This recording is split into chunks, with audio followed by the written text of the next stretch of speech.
विकास की सरकार है, सुशासन की सरकार है, माताओं बहनों की सरकार है। पूरे बिहार ने ये साबित कर दिया कि आज एनडीए के नेतृत्व में मोदी जी, नीतीश जी के नेतृत्व में और नीतीश जी के उनसे विश्वास करके स्पष्ट जनादेश दे करके साबित कर दिया है। इसलिए विजय शंखनाद है और होली खेल रहे हैं और विजय शंखनाद है।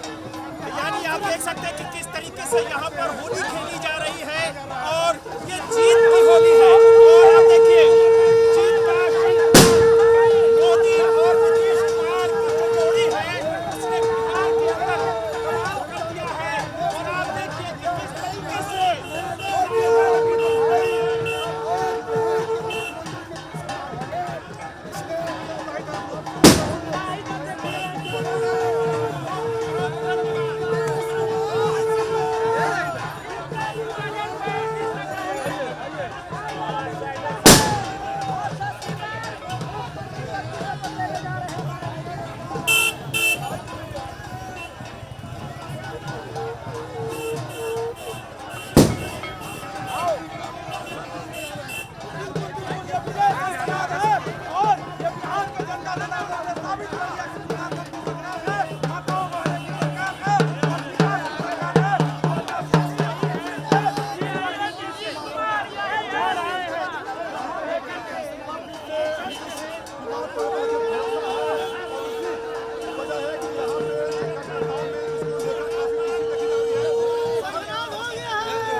जनता ने चुनाव से पहले कमर को कस लिया था और मूड बना लिया था कि जिस तरह से 2005 के बाद से जिस तरह से विकास की ओर पे अपना वोट दे रहे हैं, इस बार भी 2025 से फिर से नीतीश। हम लोग पूरे बिहार में घूम के मैं तो एक ही शेर कह रहा था कि हम कतरा होकर भी दरिया से जंग करते हैं, हम कतरा होकर भी दरिया से जंग करते हैं।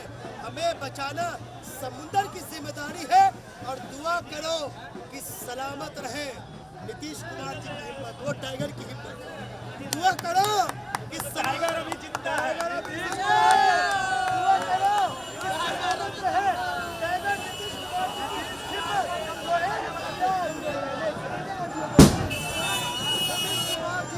यानी नीतीश कुमार का जो चिराग है वो कईयों पे भारी है।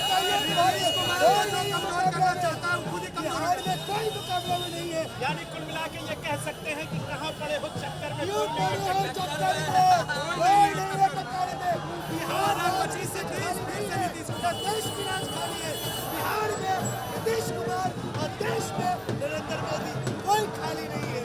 यानी बिहार में सीएम और देश में पीएम की सीट खाली नहीं है, दोनों वैकेंसी फुल हो चुकी है।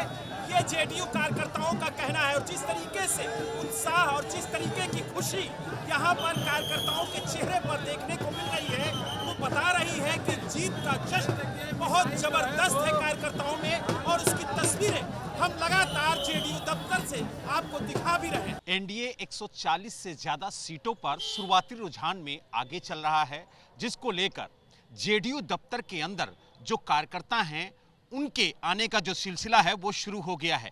क्या कहेंगे, जिस तरीके से एनडीए गठबंधन आगे बढ़ रहा है और जो रुझान आ रहे हैं उसमें बहुमत से ज्यादा सीटें मिलती हुई नजर आ रही। ये उम्मीद पहले से ही था, पूरा भरोसा था। माननीय मुख्यमंत्री जी ने बिहार के लिए जो किया है, जनता मन बना चुकी थी कि फिर से एनडीए को बहुमत देना है। आदरणीय प्रधानमंत्री जी का भी इसमें पूरा सहयोग रहा है, तो जनता इस बात को समझती है और समझ करके उन्होंने अपना मत दिया है, एनडीए के पक्ष में दिया है। और स्वाभाविक है कि ये हम लोगों का बहुमत जरूरत से ज़्यादा रहेगा। यानी उम्मीद से ज्यादा सीटें आएंगी गठबंधन की। वो तय था 2025 फिर से नीतीश। विकास का जादू चला है। हमारे नेता ने जिस मोहब्बत और प्रेम से बिहार को सजाया है उसका परिणाम है। कोई कंफ्यूजन नहीं है। कौन से ऐसे फैक्टर हैं जो काम कर गए खास तौर से एनडीए के लिए? हम लोग विकास पुरुष के नाम पर जाने जाते हैं माननीय मुख्यमंत्री जी, और विकास और विनाश की लड़ाई था। वो जनता दल जो है वो लोग विनाश के पार्टी है, हम लोग विकास के पार्टी है। विकास के नाम पर इनको वोट पड़ा है। रोजगार, नौकरी, छात्र, युवक, महिला लोग के बहुत काम किए हैं। कम 50% जो महिला क्या थी नौकरी वोकरी में हो गया है, इस कारण हम लोग को वोट पड़ा है। महिला लोग खूब कैसे बहुमत किए हैं। यानी महिलाओं का समर्थन एनडीए को मिला है। और जिस तरीके से कहा जा रहा था MY फैक्टर, यानी महिला और यूथ जिसके पक्ष में जाएंगे, सरकार बिहार में उसी की बनेगी, और उसी तरीके की तस्वीरें देखने को मिल रही है सर। सरकार तो इन्हीं का पहले से क्लियर था कि बनेगा ही बनेगा। अब उन्हीं के सरकार बनाना ही है। अब देख रहे हैं कि कार्यकर्ताओं के आने का सिलसिला भी शुरू हो गया। अभी तक थोड़ा यहाँ सन्नाटा था, लेकिन अब उत्साह और कार्यकर्ताओं की जो टोली है वो कार्यालय में पहुंचनी शुरू हो गई है। उत्साह पहले से ही था। हमारे समय अब हो गया है, सब कार्यकर्ता रोज आते हैं, आएंगे और आज अधिक आएंगे। तो यानी आप देख सकते हैं जो जेडीयू के कार्यकर्ता हैं, नेता हैं, वो जेडीयू कार्यालय पहुंचना शुरू हो गए हैं, क्योंकि जिस तरीके से शुरुआती रुझान में एनडीए की सरकार बनती हुई नजर आ रही है, उससे कार्यकर्ताओं में काफी ज्यादा उत्साह और खुशी देखने को मिल रही है। जेडीयू कार्यालय से वीडियो जर्नलिस्ट प्रवीण दीक्षित के साथ बलराम पांडे, एबीपी न्यूज।